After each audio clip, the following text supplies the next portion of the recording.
మీనరాశి వారికి కోర్టు వ్యవహారాది తీర్పులు అంతంత మాత్రంగా ఉంటాయి. మీరు చేసే ప్రయత్నాలలో పొరపాట్లు కావచ్చు, మీకు సలహాలు ఇచ్చేవాళ్ళు చేసినటువంటి పొరపాట్లు కావచ్చు, ఏది ఏమైనప్పటికీ మీరు మూల్యం చెల్లించవలసినటువంటి పరిస్థితులు పరిణామాలు ఏర్పడతాయి. అకారణంగా ఈర్ష ద్వేషాలు కలిగినటువంటి వ్యక్తులతో ఎంతగానో సతమతం అవుతారు. అప్రమత్తంగా ఉండండి. స్నేహితుల ద్వారా శత్రువర్గం ఏం చేస్తుందన్న విషయాలు తెలుసుకునే ప్రయత్నాలలో విఫలం చెందుతారు. దూర ప్రయాణాలు, ఆకస్మిక దూర ప్రయాణాలు అనుకూలంగా ఉంటాయి. ఈ రాశి వారికి అవకాశం ఉన్నవారు ఈ రాశి నుండి ఇప్పుడు ప్రస్తుతం సప్తమ స్థానంలో కేతువు, రాబోయే రోజుల్లో 6వ కేతువు రాబోతున్నారు కాబట్టి దగ్గరలో మనకి గ్రహణం కూడా ఉంది. మీకెవరైనా గురువు గారి ద్వారా వారి అనుగ్రహం పొందగలిగితే విశేషమైనటువంటి ఫలితాలను అందుకోగలుగుతారు. మీ జీవితంలో మంచి మార్పులు ఏర్పడతాయి. ఆధ్యాత్మిక కేంద్రాల పట్ల, దైవ కార్యక్రమాల పట్ల ఆకర్షణ కలిగి ఉంటారు. ప్రత్యక్షంగా కానీ పరోక్షంగా కానీ రాజకీయాల ప్రభావం మీ మీద ఉంటుంది. వ్యాపార నిమిత్తం పెట్టుబడులు పెట్టడము, కాస్తంత నష్టపోవడము, కొంతమందికి ఎక్కువగా చెల్లింపులు చెల్లించుకోవడము, ఈ రకమైనటువంటి మార్పులు ఏర్పడవచ్చు. బయట వాళ్లతో, తెలిసి తెలియనటువంటి వ్యక్తులతో జాగ్రత్తగా ఉండండి.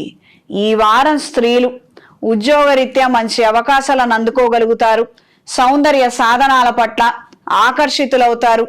కారణాలు ప్రత్యక్షంగా బలంగా ఉండవు కానీ ఏదో ఒక నిమిత్తం ఖర్చులు మాత్రం విపరీతంగా ఏర్పడతాయి. కొన్ని విషయాల పట్ల, కొన్ని వ్యవహారాల పట్ల, కొన్ని ప్రోడక్ట్స్ పట్ల అమితమైనటువంటి ఆకర్షణ కలిగి ఉంటారు. ఖర్చులు పెరుగుతాయి. గృహోపకరణాలు కావచ్చు, ఇంటికి సంబంధించిన రెనోవేషన్స్ కావచ్చు, ఆఫీసుకు సంబంధించిన రెనోవేషన్స్ కావచ్చు.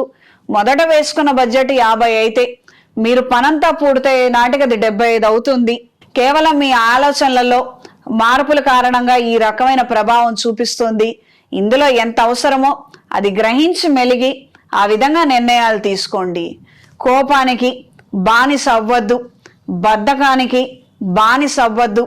ఈ రాశిలోకి శనిగ్రహ సంచారము ఎన్నో విశేషమైనటువంటి ప్రయోజనాలకి కారణమవుతుంది. అవి ఉపయోగించుకోండి. ఆయన కాస్త నెమ్మదిగా పనిచేస్తారని మనం నెమ్మదిగా పనిచేయటము, ఆయన కాస్త బద్ధకంగా ఉంటారని మనం బద్ధకం ఎక్కువ తెచ్చుకోవడము, ఆయన కోపిష్టని మనం కోపం తెచ్చుకోవటం ఏం ఉపయోగం లేదు. ఆయనకు ఎంతో మొండితనం ఉంది, అది పట్టుకుందాం.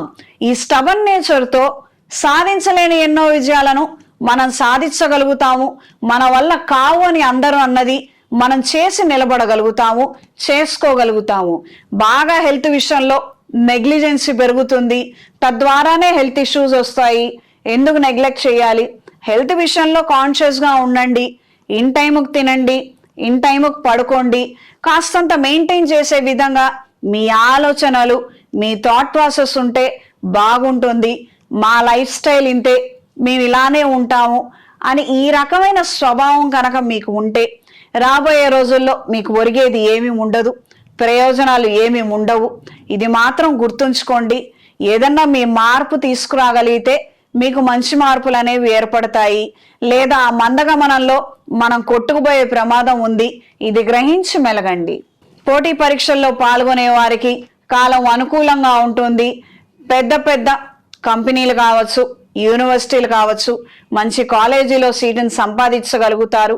మంచి ప్రయత్నం చేయండి, మధ్యలో మాత్రం వదిలేదు.